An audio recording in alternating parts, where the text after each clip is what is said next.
বরানগরে দিনে দুপুরে ঘটে গেল এক অপরাধের ঘটনা। দোকানে ঢুকে স্বর্ণ ব্যবসায়ীকে খুন করে পালালো দুষ্কৃতীরা। হাত পা বাঁধা অবস্থায় উদ্ধার হয়েছে দেহ, দেহে রক্তের চিহ্ন পর্যন্ত পাওয়া গিয়েছে, মাথা এবং মুখে আঘাতের চিহ্ন রয়েছে। ভর দুপুরে স্বর্ণ ব্যবসায়ীকে খুন করা হয়েছে শম্ভুনাথ দাস লেনে। সোনার দোকানের ভেতরে ঢুকে ব্যবসায়ীকে খুন করে চম্পট দিয়েছে দুষ্কৃতীরা। সমীরণ পাল আমাদের প্রতিনিধি সরাসরি সেই ঘটনাস্থল থেকে রয়েছেন।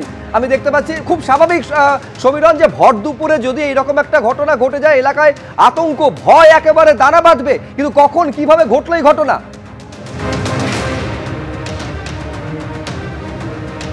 শুভজিৎ, দুপুর 3টে থেকে 3:30-এর মধ্যে এই ঘটনাটি ঘটেছে। আমরা এই মুহূর্তে ঘটনাস্থলে রয়েছি। ক্যামেরাম্যান অভিজিৎ দাস তোমাকে ছবিটা দেখাচ্ছে যে সোনার দোকানের ভেতরে তদন্তকারী আধিকারিকরা তারা সিসিটিভি ফুটেজ খতিয়ে দেখছেন, এবং শুধু তাই না, ঘটনাস্থলে উপস্থিত যারা প্রত্যক্ষদর্শী তাদের সাথে কথা বলার চেষ্টা করবো। কি দেখলেন? আমি ভিতরে গিয়ে দেখলাম যে পা বাঁধা আছে আর দেয়ালে রক্ত লেগে ছিল। তো আমি ওই অবস্থায় দেখে ভিতরে আর ঢুকিনি, বাইরে থেকেই দেখে বেরিয়ে এসেছিলাম। বেরিয়ে এসে সঙ্গে সঙ্গে আগে ওপরে ওর ছেলে শান্তনু যে আছে তাকে ফোন করেছিলাম, আর যেখানে থাকে শঙ্করদা, ওই বাড়িতে ভাড়া থাকে সুনীলদা বা ওর কারিগর ছিল, তাদেরকে ডেকে নিয়ে এসেছি।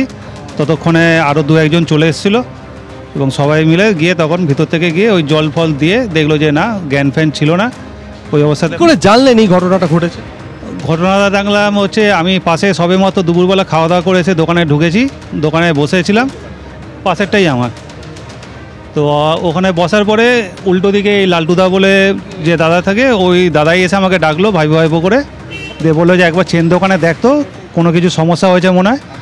তো আমি বললাম কেন, কি হয়েছে? তখন বললো যে না, ও একবার কিছু হয়েছে মনে একবার দেখ। তার জন্য আমি ভিতরে ওই গেটটা খুলে জাস্ট বাইরে থেকে উঁকি মেরে দেখলাম। জিজ্ঞাসা করতে পারো, পাশেই তো ওনার দোকান, এইরকম যে একটা খুন করে পালিয়ে যাচ্ছে তিনি আজটুকুও পাননি?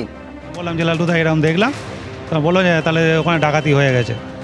আপনি তো পাশের দোকানে ছিলেন, একটা খুনের ঘটনা ঘটছে। ছিল আমার দোকান বন্ধই ছিল, আমার ছিলাম না আমি। মানে এই সময়টা কি এই দোকান বা আশপাশে এলাকা ফাঁকা থাকে? এই সময় পুরো সব দোকানই বন্ধ থাকে আমাদের, আশপাশে যত দোকান আছে আমাদের সব দোকানই প্রায় বন্ধ থাকে। সেটা সব থেকে ভয়ের এবং আতঙ্কের। এখানে প্রচুর স্বর্ণ ব্যবসায়ী বসবাস করেন এবং তাদের দোকান রয়েছে, কিন্তু সেখানে ভর দুপুরে যেভাবে দুঃসাহসিক ডাকাতি ঘটনা, তাতে এলাকার মানুষ আতঙ্কিত। এই দোকান যে জায়গাটা সেটা হচ্ছে বরানগর পুরসভার 20 নম্বর ওয়ার্ড, আর ঠিক তার উল্টো দিকে আমি অভিজিৎকে দেখাতে বলবো 21 নম্বর ওয়ার্ড, অর্থাৎ 2 ওয়ার্ডের সংযোগস্থল। সেখানে এই ধরনের ঘটনা, আপনারা তো দীর্ঘদিন ধরে এখানে বসবাস করছেন, এই ধরনের ঘটনা কতটা নিরাপত্তার অভাব মনে করছেন?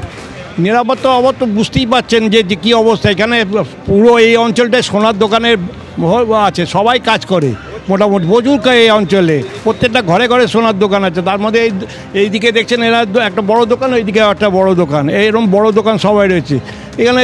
এদের যে কিভাবে নিরাপত্তা দেবে আমার দিক দিয়ে আমি কোনো কিছু পাচ্ছি না। এই সমস্ত জায়গায় পুলিশি টহলদারি কতটা চোখে পড়ে?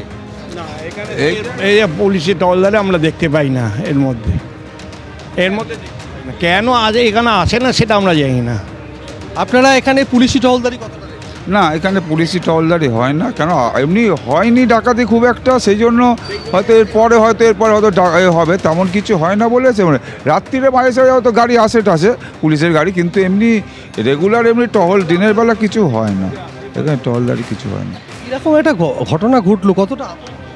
আমরা তো খুবই চিন্তার বিষয় এর মধ্যে দিয়ে, সবাই তো একদম চিন্তাতে আছি যে কীভাবে রাস্তাঘাটে হাঁটাচলা করা যায়।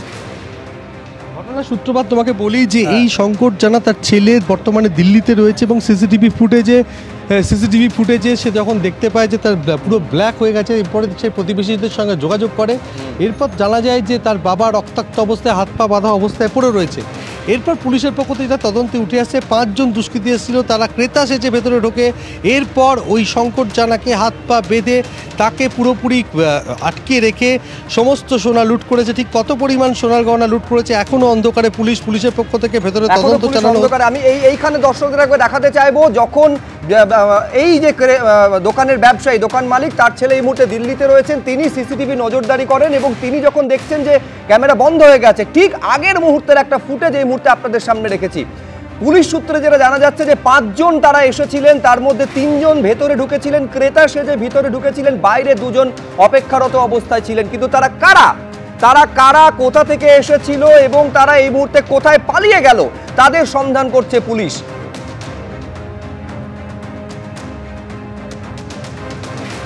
একটা ঘন জনবসতিপূর্ণ এলাকা, ভর দুপুরে একেবারে প্রকাশ্য দিবালোকে দোকানে ঢুকে সোনার দোকানের মালিককে খুন করে চম্পট দিল 5 জন দুষ্কৃতী। এখনো পর্যন্ত একজনেরও নাগাল পুলিশ পায়নি।